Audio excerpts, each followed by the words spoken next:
ஆலயத்தின் சார்பாகவும் அடியார்கள் சார்பாகவும் அவருக்கு நன்றி தெரிவித்துக் கொண்டு இந்த நிகழ்ச்சியில் அனைவரும் அமைதி காத்து அதனுடைய தத்துவத்தை அனைவரும் தெரிந்து கொண்டு திருக்கல்யாணத்தை கண்டு வைக்கும்படி கேட்டுக்கொள்கிறோம்.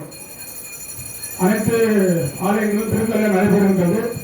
அடுத்து எதற்காக பண்ணுகிறார்களோ அந்த மாதிரி மீனாட்சி அம்மனின் திருக்கல்யாணம் நடக்கிறது. அதே வேளையில் நமது ஆலயத்திலும் நமது ஐயா குருஜியோட வழிகாட்டுதல்படி இன்று நடைபெற ஏற்பாடு செய்யப்பட்டுள்ளது. இந்த திருக்கல்யாணம் சிறப்பாக நடைபெற வேண்டும் என்று ஐயாவின் ஆசீர்வாதத்துடன் அம்பாளை வேண்டிக் கொண்டு அனைவரும் அமைதி காத்து இந்த பொறுப்பை கண்டு பயன்பெறுமாறு அழைக்கின்றோம். அவரை மறுமுறை குடும்ப தமிழக வந்துள்ளார்கள். வருகிறார்கள் ஆலோசனை வரவேற்று இந்த நிகழ்ச்சியை அவரை ஆரம்பிப்போடு அழைக்கின்றேன். நன்றி, வணக்கம்.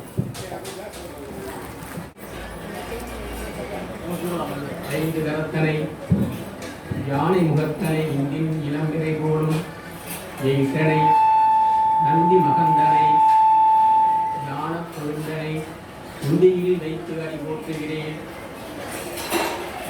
மாசி வீணையும் மாடி மதியமும் வீசு தென்றலும் வீங்கிலவேனிலும் மூசு வண்டரை பொய்கையும் ஓன்றதே ஈசெந்தை இணையடி நிழலே. இங்கு திரளாக இருக்கும் பக்தர்கள் அனைவருக்கும் என்னுடைய அன்பான பணிவான வணக்கத்தை முதலில் தெரிவித்துக் கொள்கிறேன். ஸ்ரீ சத்யசாசி சுருதினி ஆலயம், இந்த ஆலயத்திற்கு நான் இன்றுதான் முதல் முறையாக வருகை தந்துள்ளேன். நான் இங்கே வருகை தந்தன என்ன காரணம் அப்படின்னா, எல்லாம் இறைவன் செயல். எதுவுமே நம்ம கையில நம்ம நினைச்சு இது நடக்கிறது கிடையாது. எல்லாம் இறைவனால் தீர்மானிக்கப்பட்டது. இந்த இடத்தில் இன்னைக்கு நீ இருக்கணும் அப்படிங்கிறது இறைவனுடைய தீர்மானம். நேற்று மாலை ஒரு 6 மணி 7 மணி வரைக்கும் கூட எனக்கு இப்படி இந்த இடத்துல வரணும் பேசணும் அப்படிங்கிறது எனக்கு தெரியாது.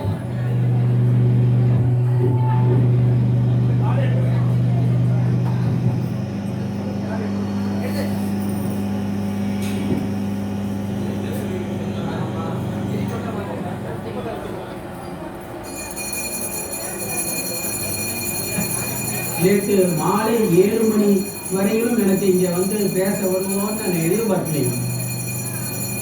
திடீர்னு 7 மணிக்கு எனக்கு ஒரு அழைப்பு வருது, நீங்க நம்ம கோயிலுக்கு பேசணும் அப்படிங்கிறது கூப்பிட்டாங்க.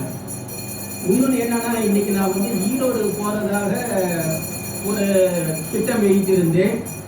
ஆனா எதிர்பாராத விதமாக அந்த ப்ரோக்ராம் கேன்சல் ஆயிடுச்சு. அப்ப என்னன்னா, இறைவன் என்ன தீர்மானம் பண்றாரு அப்படின்னா, உன்னுடைய பணி இன்று இங்கிருக்கிறது, நீ இங்கேதான் வர வேண்டும் என்று இறைவன் ஆணையிடுகிறான். அந்த ஆணையின்படி இங்கு இந்த இறைவனுடைய அருமை பெருமைகளை இங்கு உங்கள் முன் சொல்வதற்காக வந்திருக்கிறேன்.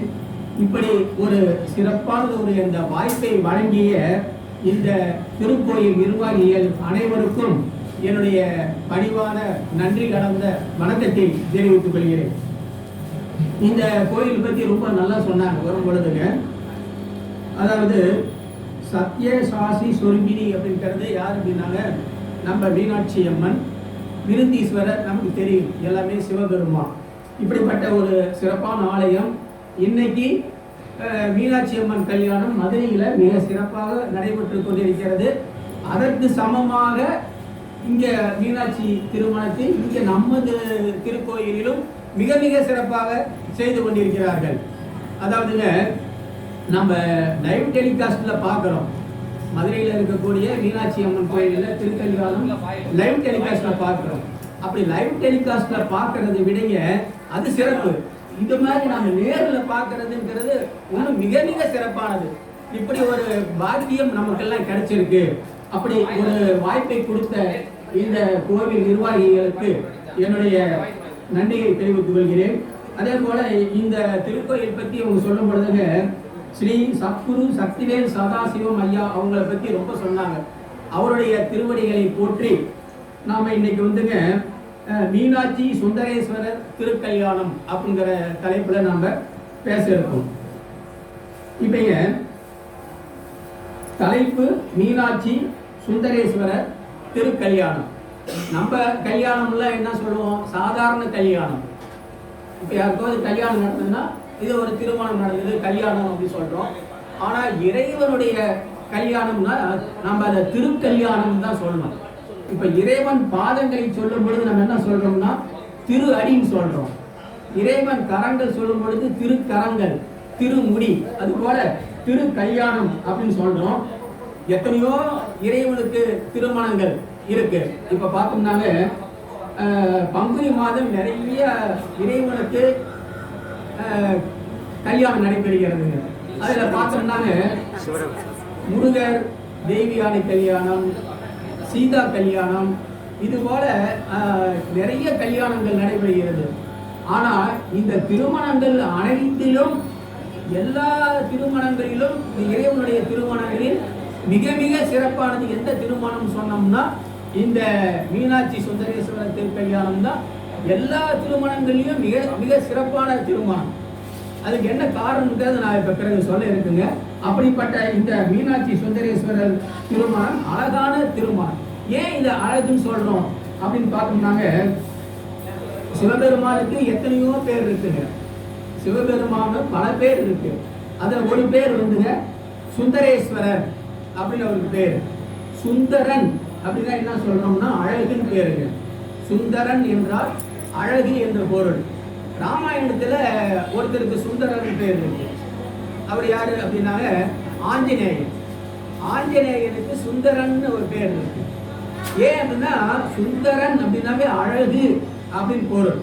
அதனாலதான் அந்த ராமாயணத்தில் வரக்கூடிய அந்த காண்டம் சுந்தர காண்டம் அப்படின்னு சொல்றோம். அப்படிப்பட்ட சுந்தரேஸ்வரர் அழகானவர். அத கல்யாண சுந்தரேஸ்வரன் அப்படின்னு நம்ம சொல்றோம். சுந்தரேஸ்வரர் அழகானவர். அதே போல மீனாட்சி அம்மன். மீனாட்சி அம்மன் புவன சுந்தரி. புவன சுந்தரி. சுந்தரி அப்படின்னாலும் அழகு. அப்ப இறைவன் அழகானவர். நான் இங்க பார்த்தேங்க இந்த சத்திய விருத்தீஸ்வரரை பார்க்கும் பொழுது அவருடைய அழகு அவ்வளவு அற்புதமா இருக்காரு. இங்க இருக்கக்கூடிய சத்திய விருந்தீஸ்வரர் அவர்கள் அந்த அழகு அற்புதமான அழகு. அப்படிப்பட்ட இறைவன் அழகானவன், இறைவி அழகானவள். அது மட்டும் இல்லாம இந்த திருமணத்துக்கு தாடை பார்த்து கொடுத்தது யாருங்க? மீனாட்சி சுந்தரேஸ்வரர் திருமணத்தை சாடை பார்த்து கொடுத்தது யாருன்னா பெருமாள். பெருமாள் யாரு? மீனாட்சிக்கு அண்ணன், பார்வதிக்கு அண்ணன். அப்ப பெருமாள் அழகானவர், பெருமாளும் அழகானவர். அவருக்கு என்ன பேரு? அவருக்கும் சுந்தர வரதராஜ பெருமாள்னு அவருக்கு பேர் இருக்கு. பெருமாளுக்கு சுந்தர வரதராஜ பெருமாள் அப்படின்னு பேர் இருக்கு.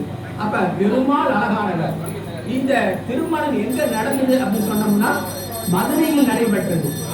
மதுரை அப்படின்னாவே அந்த மதுரை அழகானது, அந்த ஊரும் அழகானது.